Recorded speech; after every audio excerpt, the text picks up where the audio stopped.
திருநாளாம் பொங்கல் பண்டிகையை அனைத்து தரப்பு மக்களும் சிறப்பாக கொண்டாடும் வகையில் ஆண்டுதோறும் தமிழக அரசு சார்பில் அரிசி, சர்க்கரை, கரும்பு அடங்கிய பொங்கல் பரிசு தொகுப்புடன் ரொக்க பணமும் வழங்கப்பட்டு வருகிறது.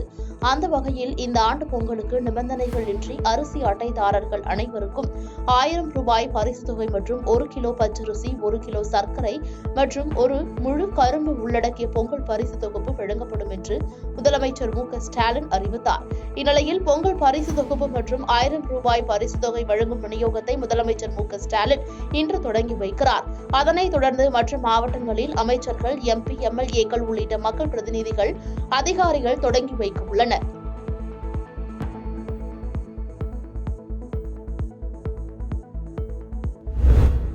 தமிழ்நாடு அரசு தலைமை வழக்கறிஞர் சண்முக சுந்தரம் தனது பதவியை ராஜினாமா செய்துள்ளார். தனிப்பட்ட காரணங்களுக்காக பதவியிலிருந்து விலகுவதாகவும் ராஜினாமா முடிவை தமிழக அரசிடமும் முதலமைச்சரிடமும் தெரிவித்துவிட்டதாக தகவல்கள் வெளியாகியுள்ளன. அரசு பொறுப்பிலிருந்து விலகி சண்முக சுந்தரம் தனியாக வழக்கறிஞர் தொழிலை தொடர உள்ளதாக கூறப்படுகிறது.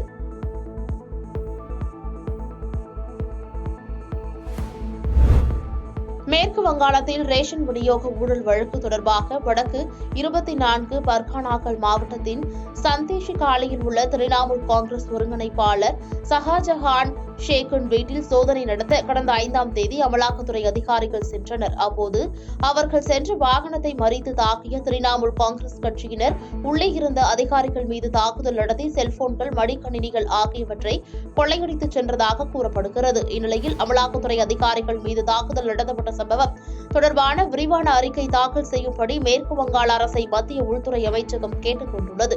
மேலும் அதிகாரிகள் மீதான தாக்குதலை தொடர்ந்து எடுக்கப்பட்ட நடவடிக்கைகள் குறித்த விவரங்களை அனுப்புமாறும் மாநில அரசை உள்துறை அமைச்சகம் வலியுறுத்தியுள்ளது. டெல்லியில் தற்போது கடும் குளிர் நிலவி வருகிறது. குளிரிலிருந்து தப்பிக்க மக்கள் தீ மூட்டி குளிர் காய்வது என பல்வேறு நடவடிக்கையை மேற்கொண்டு வருகின்றனர். ஆனால் சாலைவாசிகளின் நிலை பரிதாபத்திற்கு உரியதாகியுள்ளது. இதனால் அவர்களுக்காக தற்காலிக கூடாரங்கள் அமைக்கப்பட்டுள்ளன. டெல்லி நகர்ப்புற தங்குமிட மேம்பாட்டு வாரியம் இதற்கான ஏற்பாடுகளை செய்துள்ளது. தற்போது 190 கூடாரங்கள் அமைக்கப்பட்டு சுமார் 8000 பேர் தங்க வைக்கப்பட்டுள்ளனர். தேவைக்கேற்ப இந்த கூடாரங்களின் எண்ணிக்கையை அதிகரிக்க முடிவு செய்யப்பட்டுள்ளது. மேலும் மருத்துவ குழுவும் அமைக்கப்பட்டுள்ளது.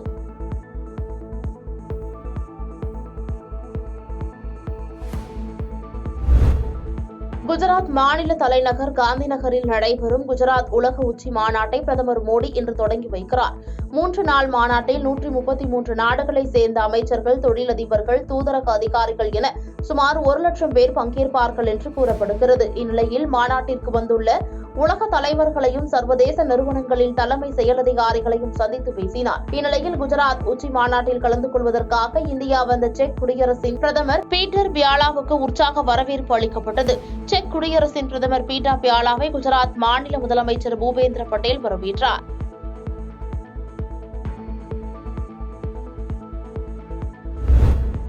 உத்தரப்பிரதேச மாநிலம் அயோத்தி ராமர் கோயில் கும்பாபிஷேகம் வரும் 22ஆம் தேதி நடைபெறுகிறது. இந்நிலையில் அயோத்தி விமான நிலையத்திற்கு மகரிஷி வால்மீகி சர்வதேச விமான நிலையம் அயோத்தியாதாம் என பெயரிடும் திட்டத்திற்கு மத்திய அமைச்சரவை சமீபத்தில் ஒப்புதல் அளித்தது. இந்நிலையில் அயோத்தி ராமர் கோயில் கும்பாபிஷேகம் நடைபெறும் 22ஆம் தேதி அன்று அனைத்து கல்வி நிறுவனங்களுக்கும் விடுமுறை விடப்பட வேண்டும். 22ஆம் தேதி அனைத்து மதுக்கடைகளும் மூடப்பட வேண்டுமென முதலமைச்சர் யோகி ஆதித்யநாத் உத்தரவிட்டுள்ளார்.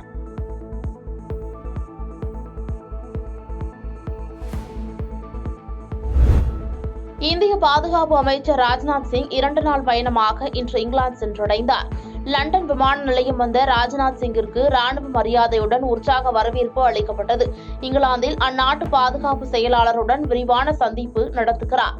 லண்டனில் மகாத்மா காந்தி, டாக்டர் அம்பேத்கரின் நினைவிடங்களுக்கு செல்லும் அவர் புலம்பெயர்ந்த இந்தியர்களுடன் கலந்துரையாடல் நிகழ்ச்சிக்கும் ஏற்பாடு செய்யப்பட்டுள்ளது. கடந்த 22 ஆண்டில் எந்த இந்திய பாதுகாப்பு அமைச்சரும் இங்கிலாந்திற்கு சென்றதில்லை என்பது குறிப்பிடத்தக்கது.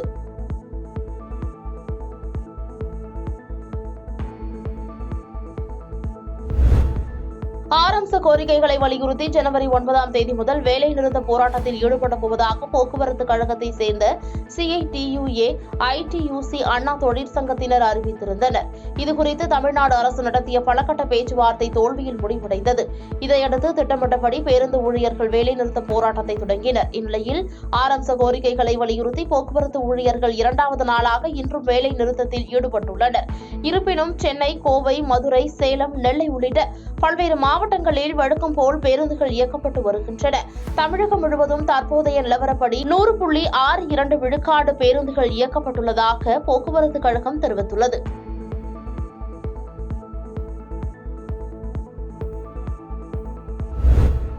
தலைநகர் டெல்லியில் குடியரசு தின விழா வரும் 26ஆம் தேதி கோலாகலமாக நடைபெறவுள்ளது. இந்த விழாவில் பல்வேறு மாநிலங்களின் சிறப்புகளை பிரதிபலிக்கும் வகையிலான அலங்கார ஊர்திகள் இடம்பெற்று காண்போரை கவர்ந்திழுக்கும். இதற்காக மத்திய அரசு முன்கூட்டியே மாநிலங்கள் அனுப்பும் மாடல்களை பரிசீலனை செய்து விழாவில் இடம்பெறும் ஊர்திகளை தேர்வு செய்யும். இந்த ஆண்டு கர்நாடக மாநில ஊர்திகளை சேர்க்க வேண்டும் என்ற பரிந்துரையை அம்மாநில அரசு அனுப்பியிருந்தது. இந்நிலையில் இந்த ஆண்டு குடியரசு தின விழா அணிவகுப்பில் மாநில ஊர்திகளை சேர்க்க வேண்டுமென கர்நாடகா அனுப்பிய அனைத்து பரிந்துரைகளையும் மத்திய அரசு நிராகரித்துள்ளது. கடந்த ஆண்டும் இதேபோல் மத்திய அரசு கர்நாடகாவை அவமானப்படுத்தியது என கர்நாடக முதலமைச்சர் சித்தராமையா குற்றம் சாட்டியுள்ளார்.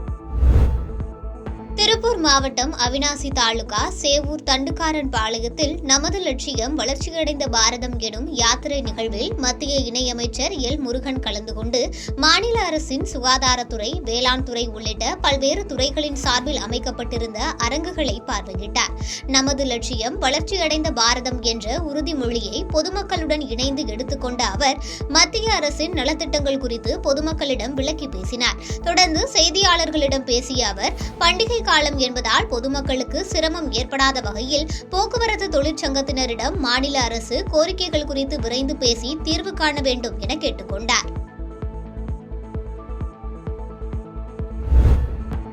நாமக்கல் மாவட்டம் ராசிபுரம் ஆத்தூர் சாலை காக்காவேரி பகுதியில் முத்தாயம்மாள் பொறியியல் கல்லூரி செயல்பட்டு வருகிறது. காலையில் மாணவ மாணவியரை ஏற்றிக்கொண்டு பொறியியல் கல்லூரியில் இறக்கிவிட்டு பின்னர் வெளியே வந்த பேருந்து ராசிபுரம் ஆத்தூர் சாலை வளைவில் திரும்பிக் கொண்டிருந்தது. அப்போது பின்னால் ராசிபுரம் அடுத்த ஈச்சப்பாறை பகுதியைச் சேர்ந்த சுந்தரலிங்கம் என்பவர் டிப்பர் லாரியை அதிவேகமாக ஓட்டி வந்ததாக கூறப்படுகிறது. தொடர்ந்து டிப்பர் லாரி பேருந்தின் முன்பகுதியில் லேசாக மோதி அருகே உள்ள பள்ளத்தில் இறங்கி கம்பத்தில் மோதி நின்றது. இச்சம்பவம் குறித்து நாமகிரிப்பேட்டை போலீசார் விசாரணை மேற்கொண்டு வருகின்றனர்.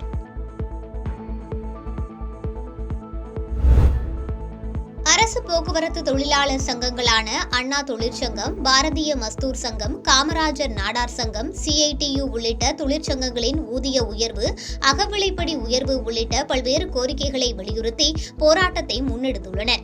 இந்நிலையில் கன்னியாகுமரி மாவட்டம் ஆரல்வாய்மொழி பேருந்து நிலையத்தில் உள்ள ஒரு ஃபேன்சி கடையை தற்காலிகமாக அரசு பேருந்தை இயக்கிய ஓட்டுநர் இடித்து விபத்தை ஏற்படுத்தியுள்ளார். இதில் கடையில் உள்ள பொருட்கள் எல்லாம் சேதமடைந்துள்ளது. இந்நிலையில் அவரிடம் கடை ஊழியர் பேசிய ஆடியோ வைரலாகியுள்ளது. அதில் தற்காலிக ஊழியரை வைத்து அரசு பேருந்தை ஓட்டுவதால் இந்த விபத்து ஏற்பட்டுள்ளது என அலட்சியமாக பதிலளித்துள்ளார். மேலும் தற்காலிக பணியாளர்கள் அரசு பேருந்தை சாலையில் இயக்கும் போது விபத்துகள் ஏற்பட வாய்ப்பு உள்ளதால் பொதுமக்கள் மத்தியில் அச்சம் நிலவுகிறது.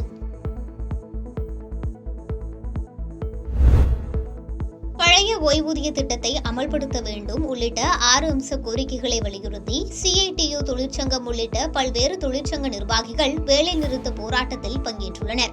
இதனால் தற்காலிகமாக ஓட்டுநர்கள் மற்றும் நடத்துனர்கள் நியமிக்கப்பட்டு பேருந்துகள் இயக்கப்பட்டு வருகிறது. இந்த நிலையில் வண்ணாரப்பேட்டை அரசு பேருந்து முன்னால் சென்ற கார் மீது மோதியதில் காரின் பின்புற பகுதி சேதமடைந்தது.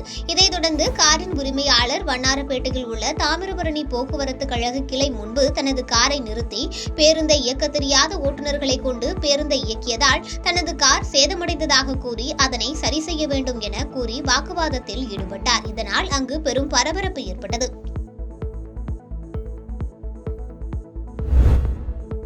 திருப்பத்தூர் ஒன்றியத்திற்கு உட்பட்ட கோனேரிக்குப்பம் கிராமத்தில் ஜெயக்குமார் என்பவர் கள்ளச்சாராயம் விற்பனை செய்வதாக கூறப்படுகிறது. இதனைத் தொடர்ந்து அப்பகுதியைச் சேர்ந்த சில நபர்கள் கள்ளச்சாராயத்தை வாங்கிக் கொண்டு வந்து ஏரிக்கோடி பகுதியில் கள்ளச்சாராயம் குடிக்கும் வீடியோ சமூக வலைதளங்களில் வைரலாகி வருகிறது. குறிப்பாக திருப்பத்தூர் மாவட்ட காவல் கண்காணிப்பாளர் ஆல்பர்ட் ஜான் திருப்பத்தூர் மாவட்டத்தில் சாராயம் இப்போது முற்றிலும் கட்டுப்படுத்தப்பட்டுள்ளது என கூறி வருகிறார். ஆனால் திருப்பத்தூர் கிராமிய காவல் நிலைய எல்லைக்கு உட்பட்ட பகுதிகளில் தொடர்ந்து கள்ளச்சாராயம் விற்பனை செய்யப்பட்டு வருகிறது. காவல்துறையினரும் அவர்களுடன் கைகோர்த்து உடந்தையாக இருக்கிறார்கள் என சமூக ஆர்வலர்கள் குற்றம் சாட்டுகின்றனர். பாதகம் செய்பவரை கண்டால் நாம் பயங்கொள்ளலாகாது பாப்பா, மோதி மிதித்து விடு பாப்பா, அவர் முகத்தில் உமிழ்ந்து விடு பாப்பா. அண்மை செய்திகளை உடனுக்குடன் தெரிந்து கொள்ள இணைந்திருங்கள் இயம்நாடு தொலைக்காட்சியுடன்.